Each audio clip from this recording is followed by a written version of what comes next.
کسی نے کیا خوب کہا ہے، نصیحت کرنے والا مخلص نہ ہو تو نصیحت بھی ایک پیشہ ہے۔ کوشش کرنے کا آپ کو حق ہے، مگر گلہ کرنے کا حق نہیں ہے۔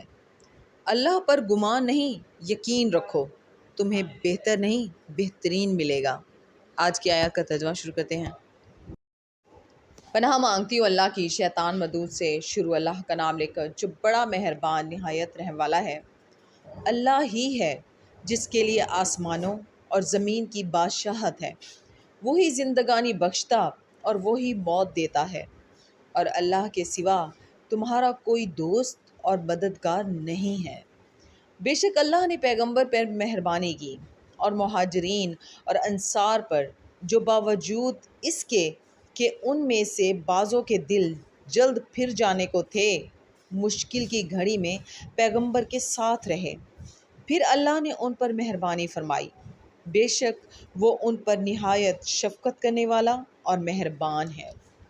اور ان تینوں پر بھی جن کا معاملہ ملتوی کیا گیا تھا، یہاں تک کہ جب زمین باوجود فراخی کے ان پر تنگ ہو گئی اور ان کی جانیں بھی ان پر دو بھر ہو گئی، اور انہوں نے جان لیا کہ اللہ کے ہاتھ سے خود اس کے سوا کوئی پناہ نہیں، پھر اللہ نے ان پر مہربانی کی تاکہ توبہ کریں۔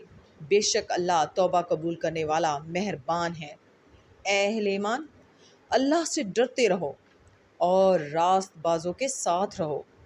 اہل مدینہ کو اور جو ان کے آس پاس دیہاتی رہتے تھے، ان کو شایع نہ تھا کہ پیغمبر خدا سے پیچھے رہ جائیں، اور نہ یہ کہ اپنی جانوں کو ان کی جان سے زیادہ عزیز رکھیں۔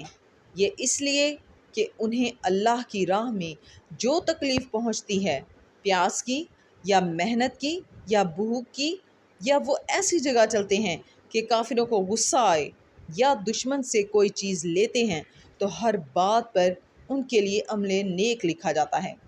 کچھ شک نہیں کہ اللہ نیکوکاروں کا اجر ضائع نہیں کرتا۔ صدق اللہ العظیم۔